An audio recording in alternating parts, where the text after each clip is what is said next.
Bonsoir à tous et à toutes. C'est impressionnant de voir un si beau groupe. C'est une grande joie d'être ici. Je remercie beaucoup François et tout le comité qui m'ont invité. Je suis heureuse de retrouver les visages croisés en France, de Diane, de Pouille, de Prêt, d'Évêque et d'autres. Voilà, vous avez vécu déjà, j'imagine, une journée bien dense. Lourde, peut-être difficile, je ne peux pas nous endormir. On va essayer. Pour partager avec vous sur cette réalité de l'Église synodale, petit à petit, se met en œuvre de plus en plus, que nous sommes appelés à mettre en œuvre, Église diaconale, explorer les liens entre les deux. Et pour démarrer avec un style synodal, qui peut-être aussi est le style bien commun, qui nous invite à l'écoute, le premier élément d'une église synodale, c'est d'être une église de l'écoute. Et vous voyez ici, ça me touche de revenir ici à Sacco-Fano, parce que c'est là où on a démarré la première session du synode en octobre 2023, après la veille prière du ministre Place Saint-Pierre du 30 septembre au soir. Tous ceux qui participaient aux deux sessions romaines, on est venus ici à Sacco-Fano pour 3 jours de retraite spirituelle. Et je veux dire que ce qu'on a vécu ici à Sacco-Fano, ces 3 jours de retraite spirituelle, a été un élément clé pour tout ce qu'on a vécu après dans le synode. Et l'élément le plus important de toute notre expérience synodale, on nomme pas toujours, mais en fait c'est le silence. D'avoir régulièrement des temps de silence après les prises de parole en assemblée, entre les livres de la conversation spirituelle, dans la prière, parce que la synodalité c'est marcher ensemble à l'écoute de l'esprit, et ça nous invite à essayer d'écouter comment l'esprit parle. Alors pour initier ce temps avec vous, je vous propose 1 minute de silence, pas trop ou pas vous endormir, 1 minute de silence.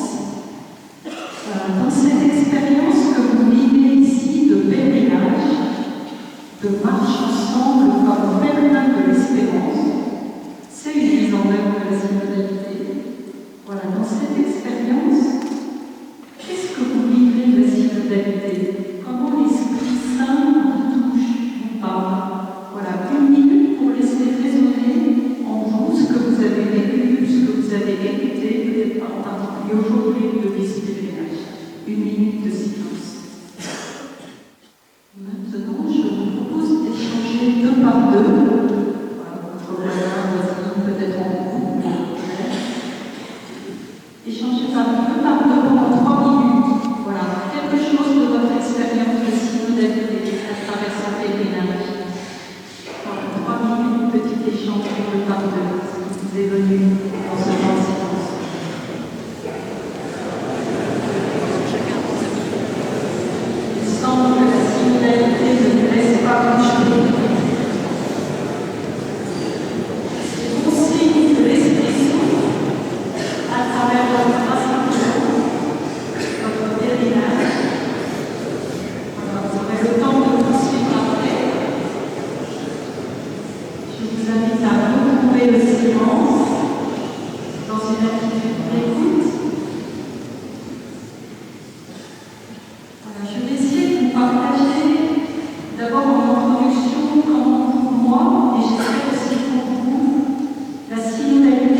j'ai appris, c'est que plus on est dans des difficultés, dans des situations de crise, de conflit, et je ne vous fais pas de détails sur le monde dans lequel on est, plus on a besoin de discerner ensemble, de marcher ensemble pour tenir dans l'espérance.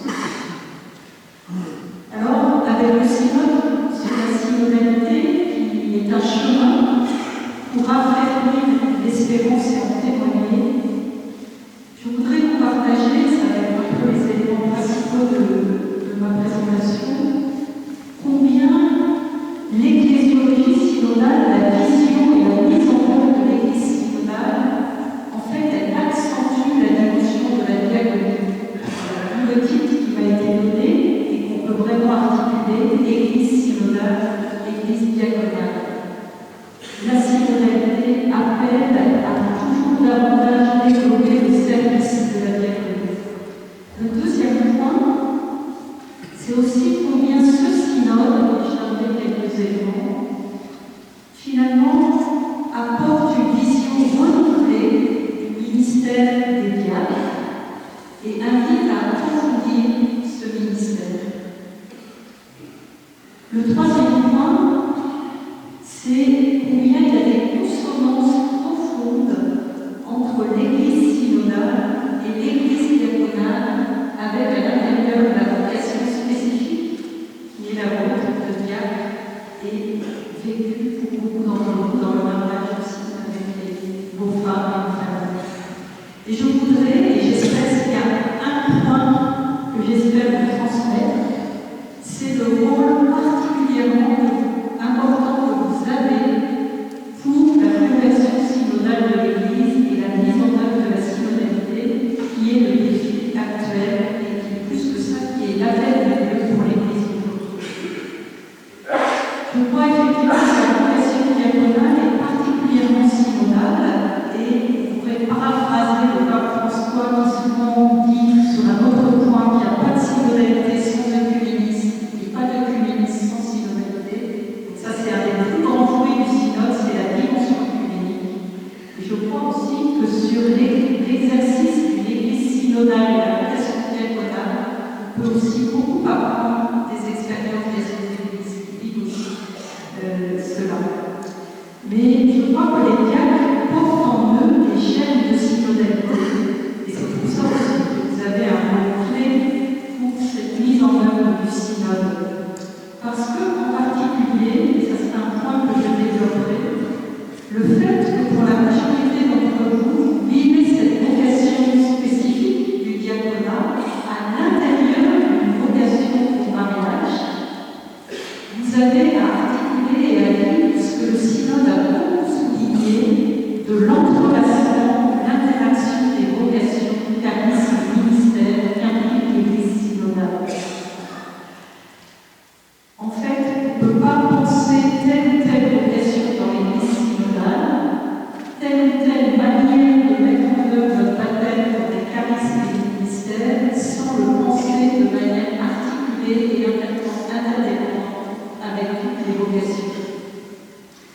Alors, comme le pape François, comme ce matin dans le texte de l'Angélus qui vous a été rapporté et lu par le pape François, vous exhorte à vivre votre apostolat avec joie, avec le signe d'un amour qui accueille tout le monde, qui transforme le mal en bien et qui engendre un amour fraternel.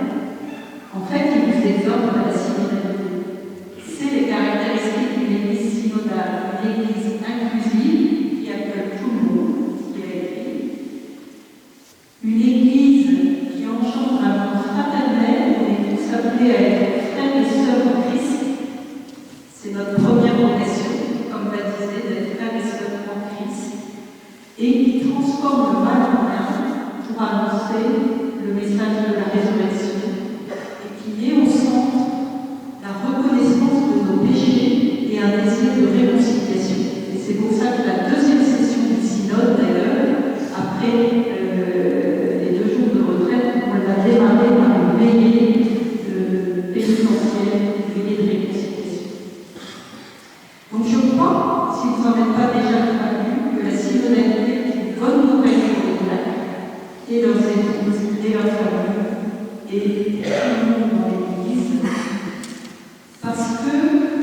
elle valorise la diversité des vocations et des ministères. Ça, c'est un point très important. Mais elle valorise cette diversité sur le premier, et peut-être le message principal du synode, et je vous cite le document final du synode que je vous invite à lire, relire, méditer et à prendre comme carte routière pour relever l'Église.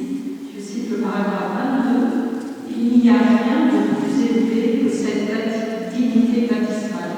Dans l'Église, il n'y a pas de plus grande dignité que la dignité baptismale. Donc, quand on parle des diacres, en fait, il faut toujours avoir en tête que d'abord, on parle de baptisés. On est tous entrés dans l'Église comme baptisés. Et au cœur de la dynamique synodale se trouve la centralité du baptême qui nous lie ensemble comme membres du corps de Christ et qui nous appelle à la co-responsabilité missionnaire. C'est pour ça que les femmes de diacre et les autres ont tout autant une responsabilité missionnaire que les diacres. Et chacun va l'exercer avec sa vocation propre, ses charismes et leur ministère propre. La synodalité n'est pas une fin en soi, paragraphe 32, elle est orientée vers la mission que le Christ a confiée à l'Église dans l'esprit. Vous savez, l'Église n'est pas un lieu missionnaire, et on ne peut pas, voilà, tout l'enjeu, c'est ce service de la mission. C'est quelque chose que vous portez particulièrement. En valorisant tous les charismes et ministères, la synodalité permet au peuple de Dieu d'annoncer l'Évangile et de lui rendre témoignage devant les femmes et les hommes de tout lieu et son cœur, devenant ainsi sacrement visible de la fraternité et de l'unité dans l'Église voulue par Dieu. Ce que vous portez particulièrement, que le pape a rappelé, vous voyez, n'est pas réservé aux diacres.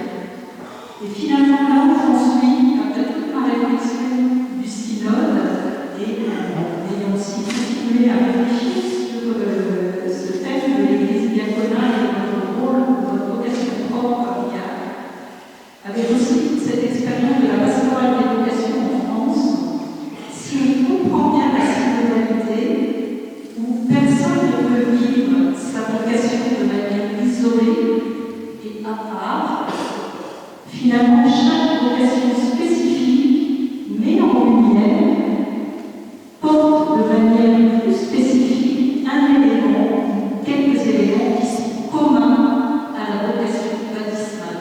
Voilà, mais chacun le met davantage en lumière. La vocation de la vie consacrée, par exemple, on voit plus pointer que c'est une vocation du côté du prophétisme, être prophétique, mais tout le monde est appelé à être prophète. Voilà, mais elle nous rend visible quelque chose de l'aspect de la vocation chrétienne. Et je pense que c'est aussi le cas pour la vocation de diacre, qui rend particulièrement visible quelque chose qui est semé par le baptême.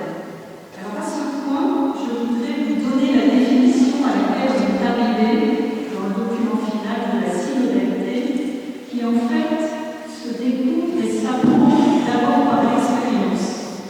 Voilà, on ne peut pas comme dans un livre, c'est un art, c'est l'art du discernement, l'art de la marche ensemble. Vous savez bien, par exemple, que vous pouvez lire des livres sur le mariage, l'éducation des enfants, mais ça s'apprend sur le terrain, jour après jour, dans l'expérience. C'est pas d'abord la théorie. Et bien, la synodalité, qui est d'être l'Église ensemble, une Église missionnaire, où tous participent, on n'a pas une formule mathématique pour la mettre en œuvre. C'est un art, et plus on s'exerce et on relie la manière dont on le dit, plus on va discerner comment mieux devenir plus synodaux. Et je vous donne cette citation. La synodalité est la marche commune des chrétiens avec le Christ et vers le royaume de Dieu en union avec toute l'humanité. Orientée vers la mission, elle implique la rencontre en assemblée aux différents niveaux de la vie ecclésiale, l'écoute réciproque, le dialogue, le discernement communautaire, la formation d'un consensus comme expression de la présence dans l'Église du Christ, de l'Esprit du Christ vivant, et la prise de décision dans une co-responsabilité cette ligne, nous comprenons mieux ce que signifie l'affirmation que la synodalité est une dimension constitutive de l'Église. En termes simples et synthétiques, on peut dire que la synodalité est un chemin de renouveau spirituel et de réforme structurelle pour rendre l'Église plus participative et missionnaire, c'est-à-dire pour la rendre plus capable de marcher avec chaque homme et chaque femme en rayonnant la lumière du Christ. Voilà, le but c'est ça, rendre l'Église plus participative et missionnaire.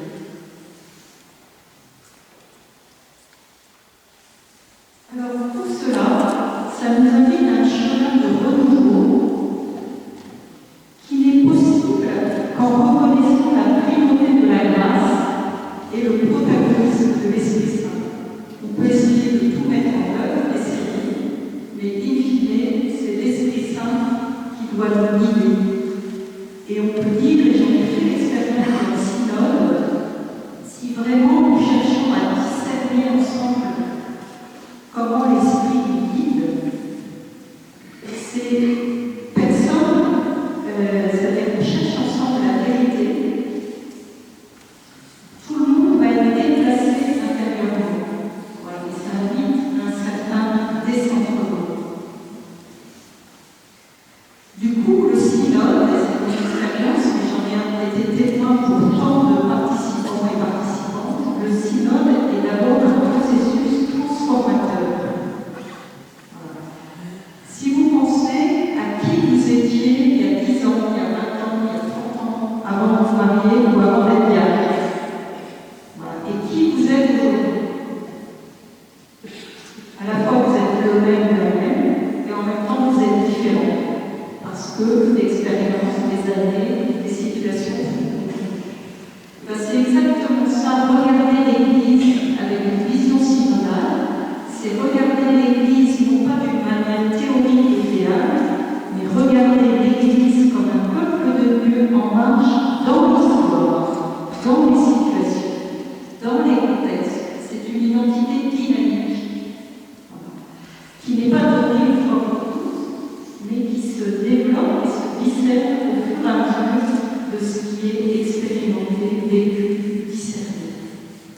Et ce document final, il fait aujourd'hui partie du magistère ordinaire du pape. Le pape l'a approuvé à la fin du synode, une fois qu'il a été voté par plus des 2/3 des participants, des membres du synode. Et ça, c'est un signe très important de ce qu'est l'Église synodale, c'est-à-dire le pape reste pape, l'évêque reste évêque, le prêtre reste prêtre, chacun avec son rôle particulier aussi dans la gouvernance. Mais une chose est de décider tout seul, une autre chose est de décider à partir d'un processus d'écoute, de consultation et de discernement avec eux. Et le fait que le pape François ait approuvé ce document final pour l'intégrer dans le magistère ordinaire du pape, alors que le synode est absolument consultatif, voilà, est un signe symbolique très fort qui nous parle aussi de la manière d'exercer toute responsabilité pour tout service d'autorité dans l'Église. Et je vais y revenir. Et maintenant, il est demandé à toutes les églises locales de poursuivre leur chemin quotidien avec une méthodologie synodale de consultation et de discernement, en identifiant des moyens concrets et des parcours de formation pour réaliser une conversion synodale tangible dans les différentes réalités ecclésiales. Toutes celles où vous êtes, voilà, vous êtes aussi co-responsables de cette mise en œuvre. Alors, pour avancer, je voudrais souligner combien la clé interprétative, je veux dire le fil conducteur du document final du synode, qui devient le clé pour vivre une église synodale et une église diaconale, ce mot-clé, c'est le mot de conversion. Conversion personnelle, conversion communautaire, conversion comme Église dans sa dimension humaine. Le but de la conversion synodale, comme je l'ai rappelé, c'est un renouveau spirituel et ecclésial pour porter davantage de fruits dans la mission. Et en fait, si on a vécu ce synode sur la synodalité, ça a été évoqué tout à l'heure pendant quasiment 30 ans, j'ai été au service de la pastorale des jeunes en France, de différentes manières. J'ai été appelée à participer au synode des jeunes. Et avec le synode des jeunes, en écoutant et le discernement des pasteurs de ce synode, c'est un personne pour en témoigner, après qu'on a compris que l'unique manière de transmettre la foi aujourd'hui, d'évangéliser les jeunes, je suis sûre que c'est le souci de nous tous, c'est à porter par toutes les églises comment rejoindre les jeunes générations aujourd'hui, marcher avec elles et les évangéliser. Et bien la réponse qui est venue du synode des jeunes, c'est avec le style synodal. Voilà. C'est l'unique manière de transmettre la foi et de continuer la mission de l'Église. La même mission depuis l'origine, mais pas pour le Moyen-Âge ni pour le XIXe siècle, mais pour le monde d'aujourd'hui. Et avec ce synode sur la synodalité, on a compris que la manière de vivre la mission pour tous, pas seulement pour les jeunes, voilà, pour rejoindre les personnes avec un handicap et tout un tas d'autres personnes, c'est avec ce style synodal. Alors, quelques éléments pour vous inviter à continuer à vous saisir de ce style synodal. Le premier élément, c'est vraiment, comme je le disais, de s'ancrer dans une spiritualité. Alors, il n'y a pas de synodalité sans se laisser appeler par l'Esprit Saint à la conversion et sans s'ancrer dans une spiritualité d'écoute de la parole de Dieu, la prière, les sacrements. Le deuxième élément, c'est de vivre la communion et l'unité, parce que, in fine, tout ce synode, on peut dire, c'est une manière de trouver comment vivre l'unité dans et par la diversité. Et notamment dans cette diversité de vocations, de charisme et de ministère. Et ce synode nous a fait approfondir ce qu'est vraiment la vocation de l'Église. Et la vocation de l'Église, telle qu'elle est bien formulée dans l'évangélisation, c'est d'être signe et instrument de et de l'unité de la famille. Comment vivre cette vocation et témoigner de la vocation de l'Église si nous ne vivons pas nous-mêmes cette union intime avec Dieu et cette unité entre nous pour la vivre avec tous. Et c'est pour ça qu'on ne peut pas vivre sa vocation propre sans l'ancrer et sans toujours approfondir ce qu'est vraiment la vocation de l'Église. Et avec le synode, on a compris que la pluralité des vocations, des ministères et des charismes, c'est une richesse. Il ne s'agit pas d'uniformiser ou de tout mettre en monocolore, mais pour le vivre au service de la mission dans une communion, puisque c'est la communion traditionnelle, il faut vivre cette notion clé et aussi une manière de comprendre toute la dynamique synodale. Cette notion clé, c'est l'échange de dons. L'échange de dons. Dans une église synodale, personne n'est trop pauvre pour n'avoir rien à donner et personne n'est trop riche pour n'avoir rien à recevoir. Et là aussi, dans nos familles, je rappelle souvent finalement la première école de solidarité, c'est la famille. Comment on vit l'écoute, le dialogue et l'échange de dons dans une famille. Les parents ont un rôle d'éducateur, mais je pense que tous les parents, grands-parents, peuvent témoigner aussi qu'ils n'ont pas seulement donné pour leurs enfants, mais ils ont aussi reçu d'eux et vivent une forme d'échange de dons. Cet échange de dons, c'est ce qu'on est appelé à vivre à l'intérieur du peuple de Dieu et entre les églises locales. Je pense qu'en tant que pèlerinage national, il y a quelque chose de cet échange de dons entre les différents diocèses. Et c'est ça que le Seigneur nous aide. Alors, pour vivre cela, la plus grande des conversions à vivre, et c'est le chapitre 2 du document final, c'est la plus centrale peut-être, c'est la conversion des relations.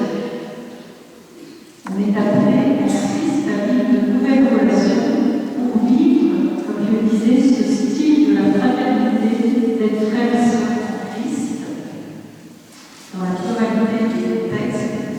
Et ce qu'on a compris davantage avec le synode, et c'était déjà les jeunes qui avaient bien pointé ça, ils n'attendent pas d'avoir une église institution avec des belles structures, ça peut aider, ils veulent une église relationnelle.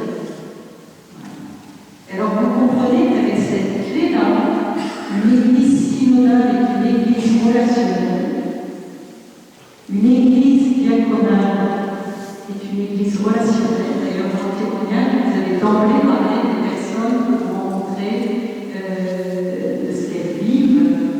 La manière de vivre le ministère de Dieu, c'est d'abord à travers les relations. Et c'est une manière spécifique, on peut dire, de se situer dans les relations.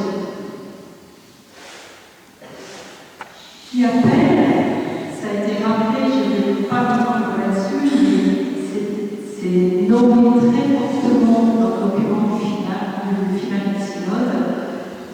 L'Église doit écouter avec une attention et une sensibilité particulière les voix des plus pauvres et des victimes. Donc l'Église synodale, elle met au centre cette écoute des plus petits et vous comprenez pourquoi vous avez un rôle aussi clé et important pour faire ce lien. En valorisant aussi, comme je l'ai dit,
pas être arrêté. Voilà, c'est une interprétation forte du synode. Il ne suffit pas que ça soit écrit, il faut aussi le mettre en œuvre.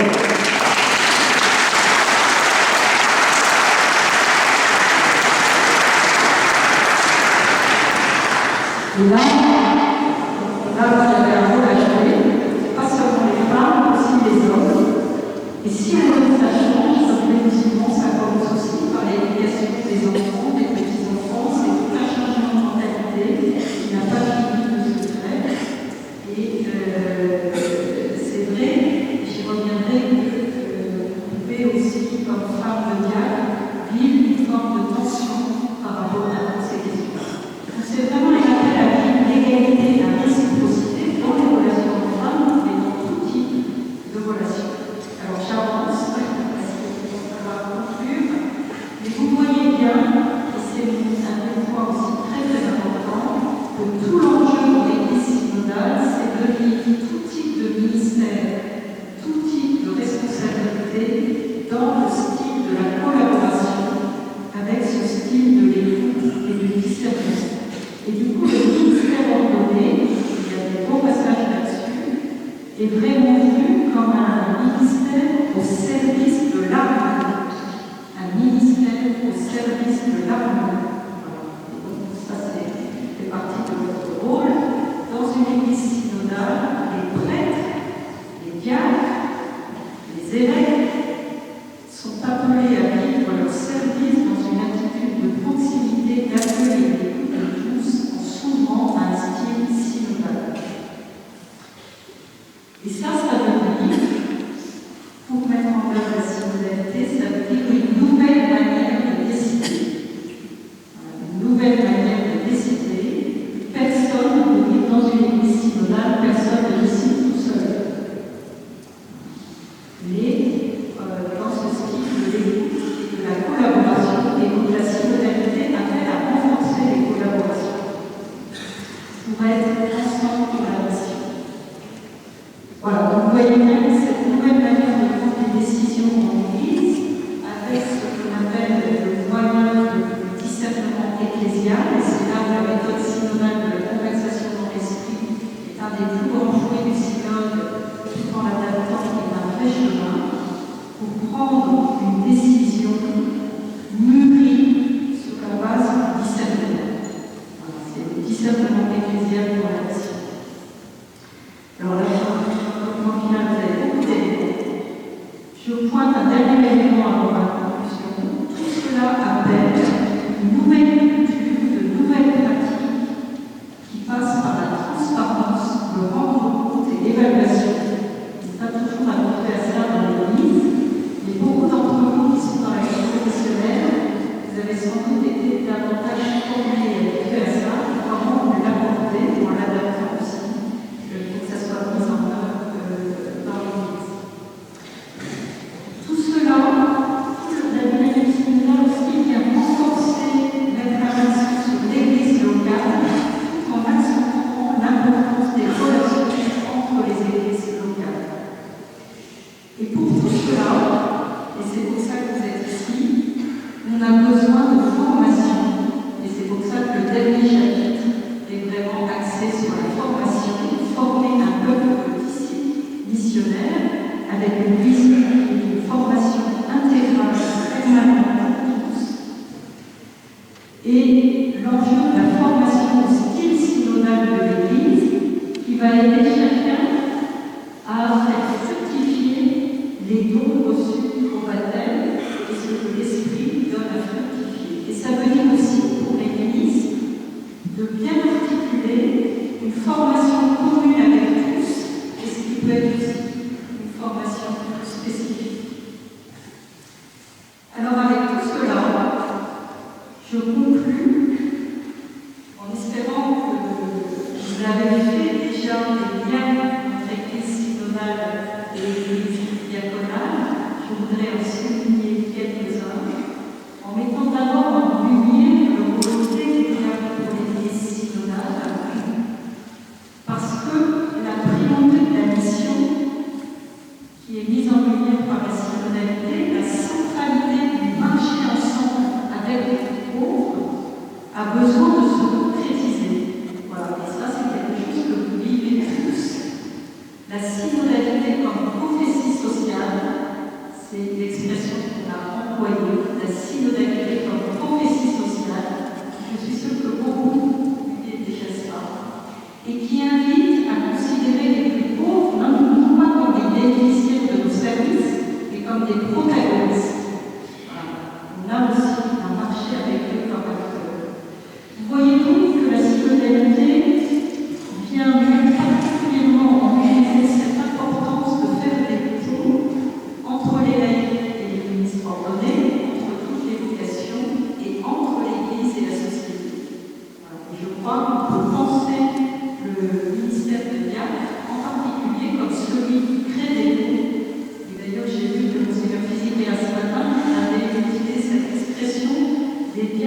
faire des ponts entre l'autel et la rue. C'est assez significatif.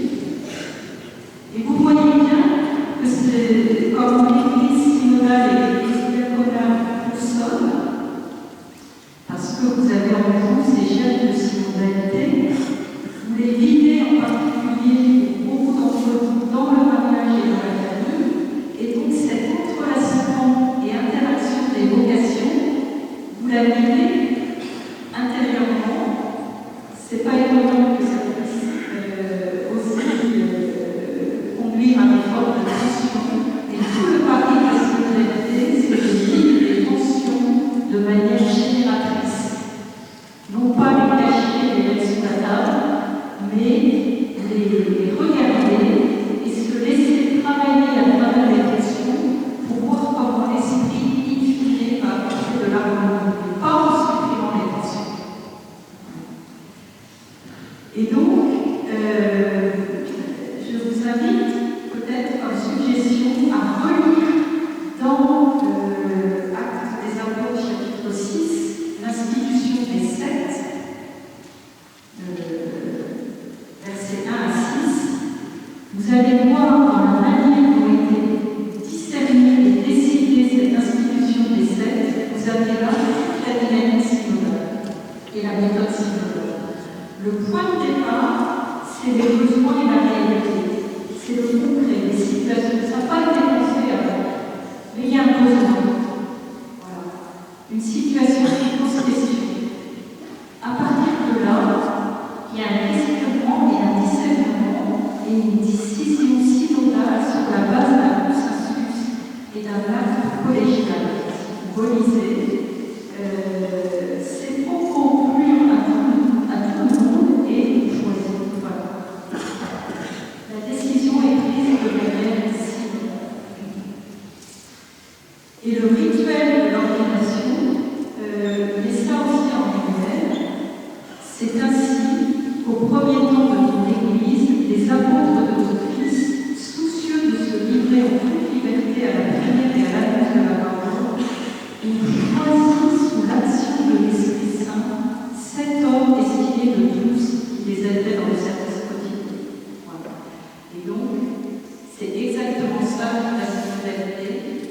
Écouter les cris et les besoins du monde, discerner ensemble comment y répondre et chercher, prendre des décisions sous l'action de l'esprit qui mène à un consensus créatif pour ouvrir des routes qu'on n'avait pas imaginées avant. Donc vous avez un grand rôle à